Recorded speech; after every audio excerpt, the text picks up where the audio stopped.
Hey guys, it's JJ here, and today we'll be reading 11 scary stories that you shouldn't read alone.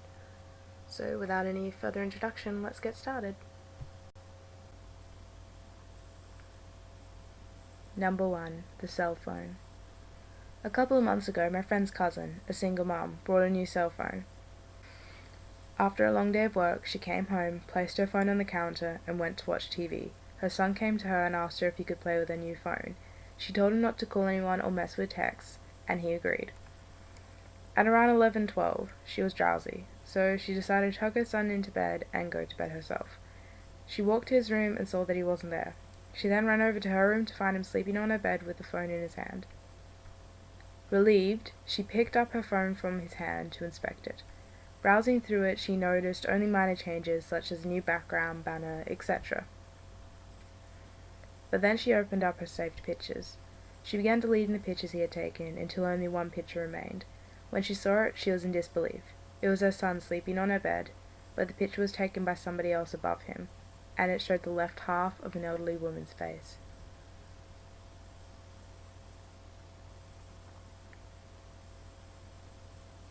Number 2. Ghost Bro. My house was built in 1904. It is a single-family home, wood frame sitting on a concrete block foundation. I have been living here for around 12 years. Of all the weird things that my siblings and me have seen or heard in this house, this is one of my favourites. This happened to my brother. About 10 years ago, my brother and his best friend had started a garage band playing mostly Spanish rock, alternative music, but in Spanish. His friends could only get together on Sunday afternoons. They would practice in the early evening, and they would usually call it quits by 8 p.m. This was the time I usually showed up and went to bed, because I worked the graveyard shift. This happened in late fall, so the days were getting shorter. They had just finished a long session when the decision to head home to someone else's house came about. My brother handed his car keys to his buddy so they could load up the equipment. Everyone had filed out of the basement, but the tricky part was that they needed to walk all the way to the back of the basement, up the stairs, through the kitchen doorway, down the hall into the living room, and out onto the front porch. Everyone was outside sitting in my brother's truck waiting for him. My brother was walking up the stairs when he remembered that he left his pancakes in a to-go container sitting on a speaker in the basement. He made the decision to go back. Now the basement is not clean, with full sight lines. There had been partitions made, and the boiler and main heating unit are right smack in the middle. So after my brother walks back, he is about to retrieve his food container when out of the corner of his eye he sees it. It is a shadowy figure, right at his peripheral vision. This feeling of dread and uneasiness washed over my brother. We had been taught that if you are in the presence of a spirit or ghost and you felt a bad vibe, to quickly say a prayer or to cuss at it. My brother chose the latter. He basically just told it, "Hey, F you, I don't have time for this." My brother started to walk to the back of the basement and briskly up the stairs, closing doors and shutting off lights as he was walking out. The light switch is the opposite side of the door. Luckily, the door was open and the light from the street lamp was flooding through with its amber light. My brother said he felt something at his back, but at no point did he turn around. As he flicked the last switch in the living room went dark, as did the rest of the house. As he stepped out, he pulled on the door, closing it behind him. Still holding his food container in one hand, he jogged down the few porch steps.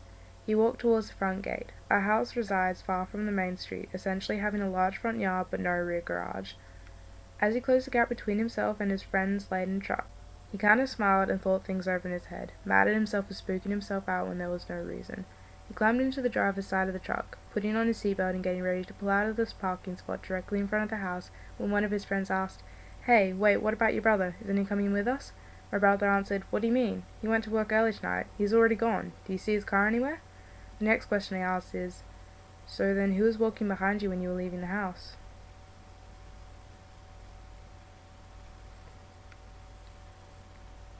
Story number 3. The Rocking Horse. One night, when I was maybe 10 or 12, I had trouble falling asleep. My bedroom was the entire top floor of our house, with my bed and such being on the left side and storage, closets, and a play area being on the right. I was lying in bed when I heard a noise from the other side of the room and see a rocking horse begin to rock. It was sitting just outside of one of the storage closet units. It proceeded to rock its way halfway across the room and stopped dead under the ceiling light. At this point I was freaking out and just buried my head under the blankets and never peeked out again until morning. It was all confirmed to not be a dream, as the rocking horse was still in the middle of my room when I woke up. Furthermore, I got a stern reprimand from my parents for being up out of bed with my toys well past my bedtime. The bedroom was directly below the storage closet play area, and had heard the creaking of the rocking horse shuffling across the room.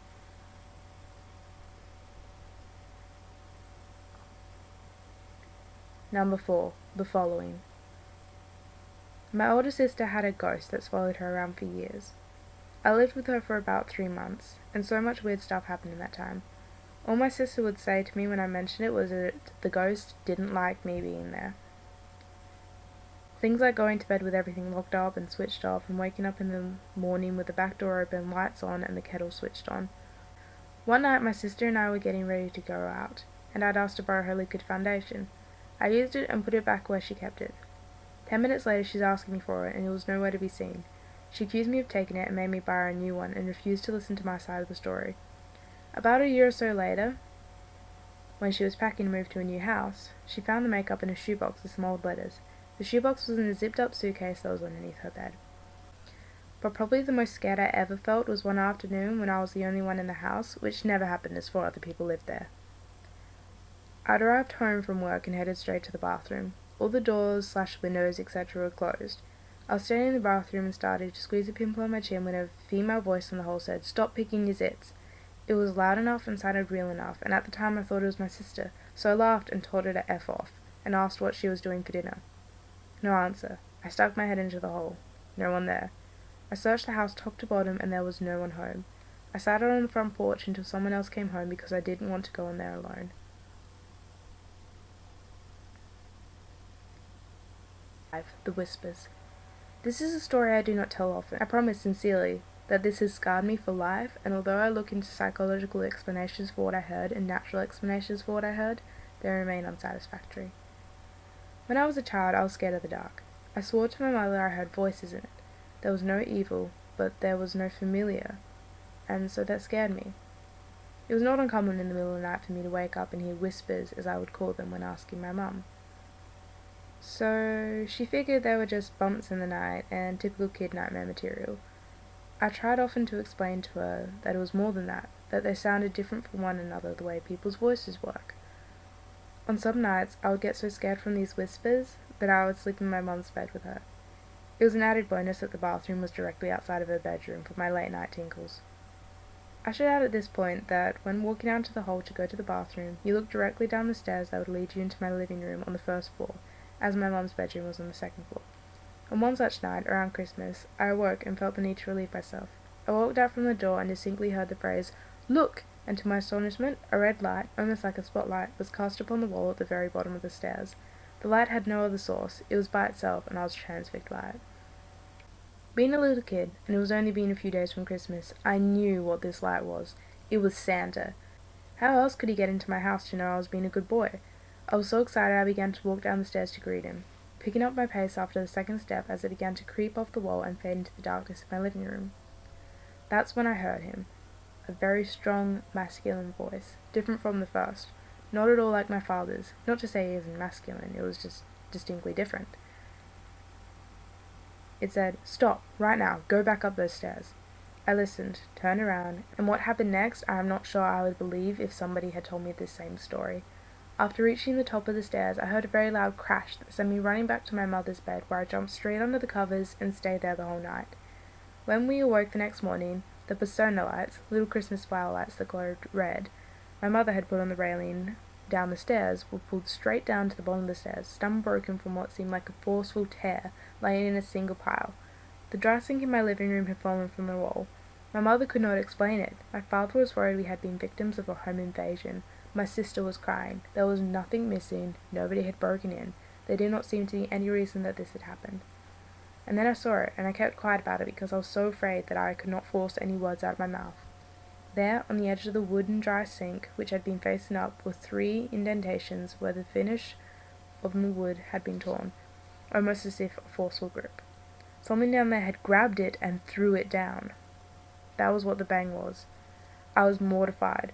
After that day, I never heard a single voice again. I do not like to imagine what was waiting downstairs for me that night, if it was anything at all, but I can tell you that the reality was that something had physically acted upon 2 things in my house near the bottom of the stairwell. After this, I never heard another whisper again, which is sad, because in some ways I would have liked to thank the man, masculine energy maybe, that had stopped me from going down those stairs. This happened when I was 7. I am 20 years old now, and because of this incident I am still afraid of the dark, especially shadowy stairwells. Story number 6. The Grandfather. My grandfather told me this story about one time when he was sitting on a chair in front of his house, when he heard his wife repeatedly calling from him from the inside.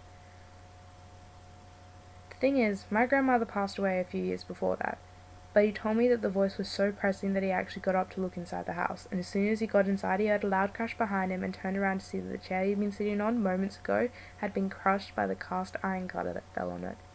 If he hadn't come inside the house, he probably would have been seriously injured. I don't know if it's paranormal or not, but every time I think about it, it sends a chill down my spine. Story number 7. The Crib Shadow. I was babysitting my niece once while I was staying at my brother's place, and they had the baby camera set up so I could see her on the little TV camera. I was studying and started to doze off when I heard some whispering and realised it was coming from the monitor. I initially thought it was some feedback or something, but when I looked at the TV, there was a dark shadow near my niece's crib. I had never been more terrified in my life, but the shadow was clearly there where it had not been before. I ran to my niece's room and looked around and saw nothing, but I took her the hell out of there. I went back to the TV, and the shadow was clearly gone. I told my brother what happened, and he pulled me aside and told me not to mention it to my sister-in-law because she'll freak out, but that he had seen the same thing several times now with the same whispering. They stayed in that house for about 4 more years, and when my niece was just learning to talk, they would tell her about her special friend. To this day, it scares the holy crap out of me. When they moved out, my brother told me that my niece had become inconsiderably sad because she would miss her friend. Her mum would tell her she could bring him along, but all that she would say is that he couldn't leave the house. We have never to this day told her about that damn shadow, and she apparently never saw it. Story number 8. The Shadow. I didn't know that's what it's called until much later. I was living in a house in Laguna Beach that had been there since the 1920s. In its history, it had been a speakeasy, a brothel, and a house for smuggling illegal immigrants. One day, my new wife and I were having an argument. I can't even recall what it was about. She walked up down the block to get a cup of coffee and cool off, and I was alone in the house. The way the place was built was incredibly haphazard. There was a bedroom and living room on one side, then a bathroom with 2 entrances. On the other side of the bathroom was a hallway that had windows on one side and 2 bedrooms on the other. From my bedroom, I could look across the hall into the bathroom, then through the bathroom and down the other hall. I was standing at my dresser and I just noticed a movement out of the corner of my eye and looked down there. There was, and honest to God, this gives me goosebumps just typing it, 17 years later, a black figure. It was maybe 3 foot tall, and it was only vaguely humanoid.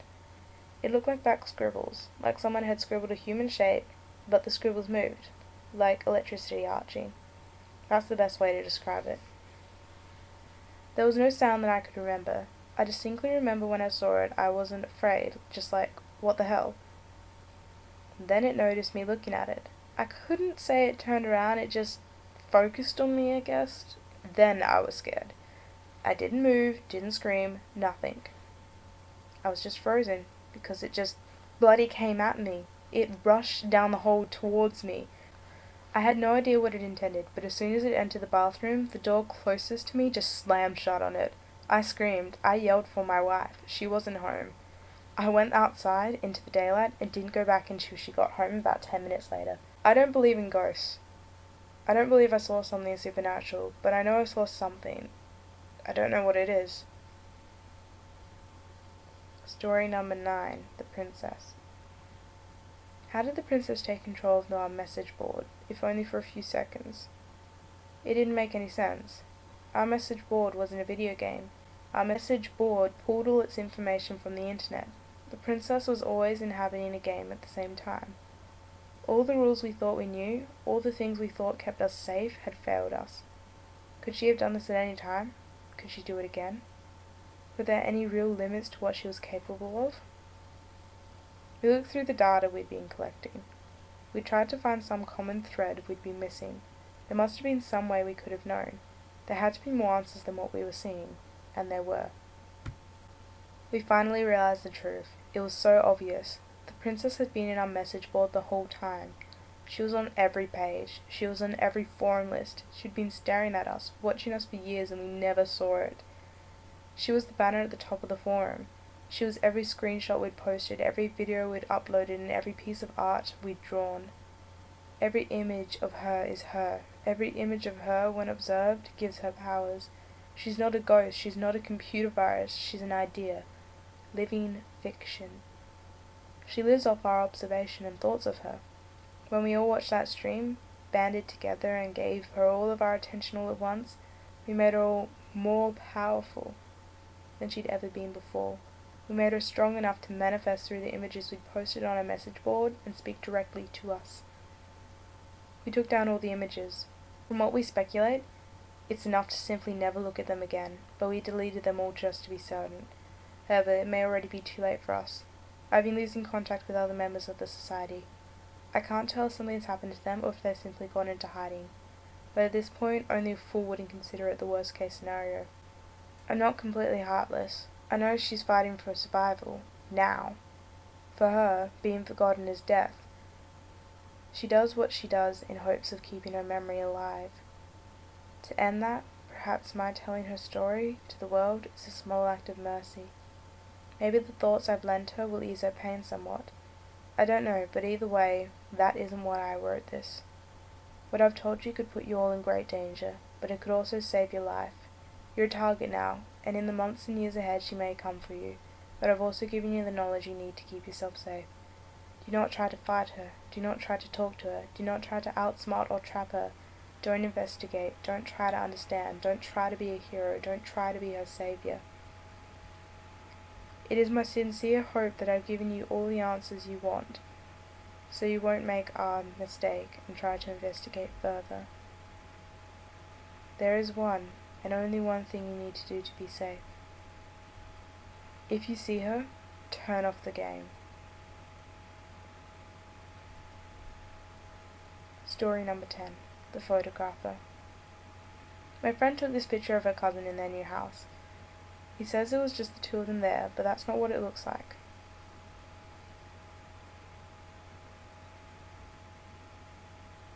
Story number 11. The Satellite Images. A friend of mine showed me how to use Google Maps. I'm sure you've seen it. It lets you use satellite images to look at locations all over the world. A few years ago, I was in a car accident. Since then, I don't really leave the house that often. It's difficult, and the idea of seeing a car drive by me makes me feel lightheaded. I was fascinated by the fact that I could see all over the world, almost like being there. I could virtually walk down the streets, and it almost felt like I was really there. I became instantly hooked. You get a real eye on the world. I could go to almost any major city, and I did. I've seen streets in China, Japan, Germany, and England. So many places. I'd even gone to tourist attractions like the Great Barrier Reef and Dracula's Castle. My favourite was to go to random places in major cities and see how many people and animals I could find. The faces of the people always were to protect their privacy, but it was still enjoyable to see them out there, enjoying their life, walking it like it was no big deal. She must have good taste, I laughed. I zoomed in closer and noticed the grey bag she carried on a grey and purple shoulder strap. She was walking in a relaxed manner, one hand trailing the wall beside her. I bet if I could have seen her face, I would have seen that she was smiling. I began to feel a little bit sad. I let my hands fall into my arms in my wheelchair and looked at her for a minute more. I wished that I could be there, walking so carefree with her. That wouldn't happen, though, until I died. I was stuck in this chair.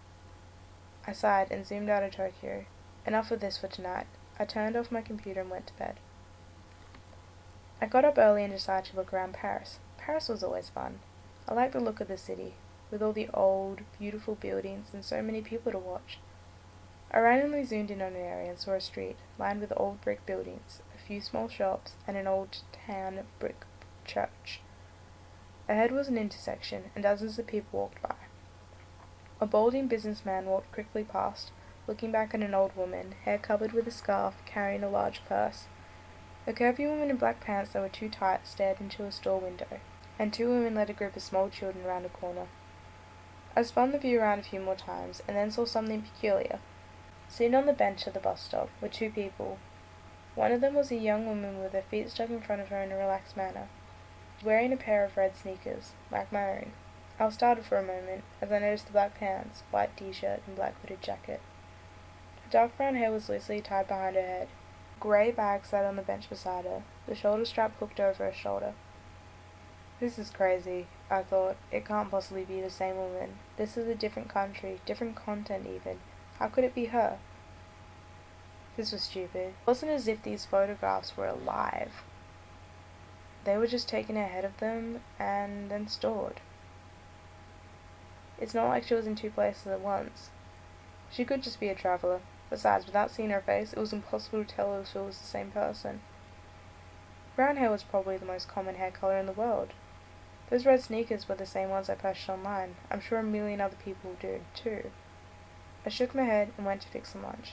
When I got back online, I decided to look at Berlin. I picked a random street as usual. It looked pretty empty. There were brick buildings lining the streets, looking more like factories than anything else. There was also empty lots, full of long grass and pooled gravel. There wasn't much to see at all, really. There was a line of motorbikes, and a car with two German flags sticking up from it. After some more searching, I found one kid. He looked like he was dressed for school, a jacket thrown over his bag.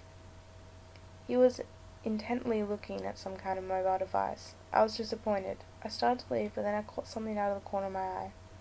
I turned to view, and there they were. Those damned red sneakers. She was standing on a street corner, next to some kind of signpost. She had a hand on the post, looking down at the street, as if waiting to cross the street. I stared, in shock. How could she be there too? Even if she was travelling, there's no way I would find her every time. Even finding her in Paris would have just been one heck of a coincidence, but this? This was crazy. Was this some kind of joke? Had Google decided to play a prank on its users that use their products so much? It would have been a great joke. I did a quick search, looking for a note about a woman that shows up like Waldo. There was nothing. I looked through articles on strange things you could see on Google Maps, but none of them mentioned the woman that travels the world with you. This was crazy. Had my self-imposed isolation driven me mad? Had I become so lonely that I created a hallucination for myself? Leaving the Berlin image on my screen, I sent a text message to a friend, asking him to look at the locations. I asked him if he saw the same woman. Then I waited, hands sweating, heart thumping in my chest. I jumped when my phone beeped with a return text message, 10 minutes later. The text read, I see the lady you're talking about in Berlin. I don't see her in Paris or Tokyo. Is this some kind of game or what? Are you okay? I didn't respond, instead returning to the location in Tokyo and Paris. There she was. She was there, but it was different. She no longer sat on the bus stop bench in Paris. She was standing in front of it, looking for something in her bag. In Tokyo she was blocks away, squatting down to pat the Callio cat. I shivered. Who is she? What is happening? I switched the map to Brussels. It was another city street. It was lined with old-looking buildings, with shops on the ground level and what I guessed was apartments above.